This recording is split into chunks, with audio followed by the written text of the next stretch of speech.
What's up, family? So we're gonna talk about this Fever game versus the Phoenix Mercury, okay? And Caden Clark's out. The whole darn team is a mass unit, and they're choking out right at the wrong time, barely hanging on to the last playoff spot. But something very interesting came out this last loss to the Phoenix Mercury. And of course, it was Alyssa Thomas, who played for Stephanie White for 2 years, who decided to just spill all the tea. And after the game, she dropped this little bomb saying, "We played what 2 years? Everything's pretty much the same. So defense, offense, we know everything they're about to do." If you let that sink in for a minute, an imposing player, a legit MVP candidate, is telling everyone on camera that your coach's playbook is so damn predictable that her team has a huge advantage. Before the game even starts, that's not just a little criticism, folks. That's a full on exposure. And while one of the league's best is calling out the Fever's entire strategy, you got a superstar in Caitlin Clark sitting on the bench, hurt, stuck in the middle of this whole mess, and the team is in a playoff hunt, but it looks like they're imploding. And now we got to ask: is the coaching pushing them over the brink? And the real fireworks aren't some made up beef. It's this: it's a respected veteran, Alyssa Thomas, pulling back the curtain on Stephanie White. And I got to be honest, if you watch this team and you see it, we were right all along for calling this crap out, because now the opposing individuals, such as in this case Phoenix Mercury, have confirmed it. But don't take my word for it. Check out what she had to say. Here you go. On both sides of the ball. Huge advantage. I mean, like you said, we played what 2 years. Everything's pretty much the same stuff. Defense, offense. We know everything they're about to do. On both sides. Wow. Wow. So after her, Phoenix Mercury beat the Fever as we know it, um 79-85. 85-79, however you want to put it. It just laid it all out. Because if you think about it, her team with her fiance, DeWanna Bonner, who also played for Stephanie White, is openly admitting they know the playbook. And you don't think they talked about it? You don't think Bonner, one of her girls, gave them the whole rundown? And I'm just wondering out loud here, but that seems like a problem. And it's not just a quote. You see it on the court. How many times have we seen the Fever look good for 2 quarters, then just collapse? And the other team makes adjustments, and Stephanie White has no answer. She seems unwilling to call a timeout to stop a run or to switch things up and make the appropriate adjustments. And it's a pattern, and it raises real questions about her leadership. And I got to tell you, man, it's mind blowing to me. It's mind blowing to me. I've seen assistant coaches look more active on the sidelines than she does when it comes to Coach Stephanie White. The whole thing feels like Stephanie White is trying to force the players she has in Indiana into the same old grinded out system she used in Connecticut. But a team with a generational talent like Caitlin Clark, who was ecstatic when White got hired, doesn't fit that mold.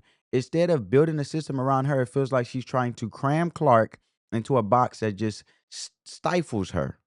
And when your coach's playbook is an open book, it puts everyone at a massive disadvantage. And the drama in the WNBA is heating up, and we're covering all of it.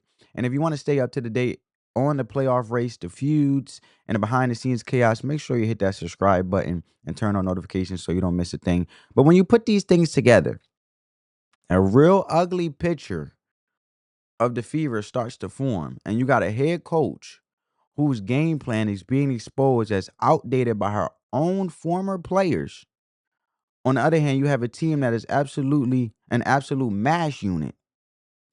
And this team has been wrecked by injuries. Caitlin Clark is down out for the rest of the season with a groin injury she suffered back in July. And Caitlin Clark just recently said, you know what? I'm not returning this season of 2025. So your superstar is gone. Then you have Sophia Cunningham, Ari McDonald, and Sydney Colson, all out with season injuries too. And the list goes on and on. Even one of the coaches, Keith Porter, ruptured his Achilles, right? It's a revolving door of hardship contracts. And as Sophia Cunningham said, it's hard to catch a rhythm and chemistry when you only have 2 days together. Now you add a coaching system that your opponents have already figured it out or figured out on top of that chaos, and you're asking your players to run a predictable offense while trying to build chemistry with teammates they just met. It's a recipe of disaster for disaster. Stephanie White was hired to bring this team back to the finals. Something she did in 2015. She's talked about protecting Clark's peace and helping her deal with the pressure. But right now, the whole environment is doing the opposite. The team is struggling. The coaching is getting blasted, and its star player has been on the bench for weeks, officially shutting it down for the season. And they're still somehow clinching to a playoff spot, but the whole foundation looks like it's cracking. So when you look at this, right, because Caitlin Clark and DeWanna Bonner, this doesn't look like peace to me, folks. Check it out. But they come up, and then you see Caitlin Clark to the right behind the coach coming out. DeWanna Bonner. DeWanna Bonner. DeWanna Bonner says, yeah, it was a foul. And Clark is saying, no foul, no foul. Yes, it was a foul. And Clark waving off of bodies, but So doesn't look like peace to me. Obviously, DeWanna Bonner seen it as a foul, let alone she know the playbook, and Caitlin Clark is saying no foul. But it's hard for your superstar, Caitlin Clark, to defend your team. Like I said, when you have someone like DeWanna Bonner know y'all ins and out of your game plan and know how y'all execute offensively, let alone can capitalize on it by drawing fouls and drawing you guys in because they know the playbook. I give you a better example. If the police know a criminal's next move, then the criminal won't be effective in executing off of doing a criminal thing. I'm saying I condone the criminals, but I'm saying, but if the criminal has a different playbook, it makes it harder for the police to stop crimes because they have to catch up and educate themselves on to make the adjustments to actually be more effective to catch the criminal because there's an imposing challenge which either party can be more successful and which we hope as a community and for the best of the community and citizens and everyone else and also police officer so they won't be more prone to be in a or be more susceptible to be more prone in a dangerous situation for their safety as they protect the citizens, that they know how to execute by making an adjustment. But also, it's a 50-50 chance because the criminal could get away with it based on the tactics that may the police or the law enforcement may not be aware of until they catch on game how it's being executed. Right? So when I put it in translation, put that in translation for my examples. If DeWanna Bonner and Alyssa Thomas and Phoenix Mercury know the game plan, of course they're going to beat Indiana Fever because Indiana Fever is not predictable. I mean, not unpredictable. They're predictable. So if you have no type of spontaneous game plan for your team to succeed, while also shaking things up and making adjustments for your team to win, because may the best win, then how effective you're going to be in regards of actually being challenging to the team to win the game, the opposing team to win the game. It's impossible because the opposing team know your game plan. So the Indiana Fever are at its crossroads. They have Caitlin Clark and a fan base that shows up, but the drama is real and it's not what you think, right? This isn't about some petty beef. It's about a coaching strategy getting publicly dismantled. And Caitlin Clark is still going up the bat for the team. But then your coach is playing the same game plans, basically giving Phoenix Mercury, the opposing team, the win.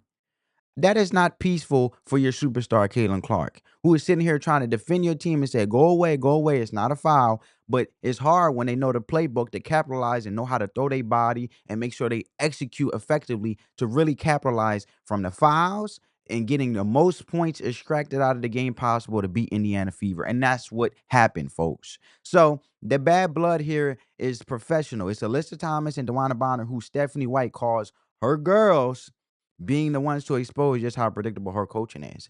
And I will forever call this out because how much is business and how much is personal between all of them?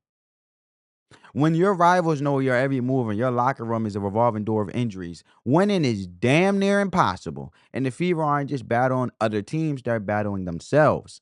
So what now? Can Stephanie White actually evolve and prove everyone wrong? Or is this team going to completely collapse under the weight of a busted system?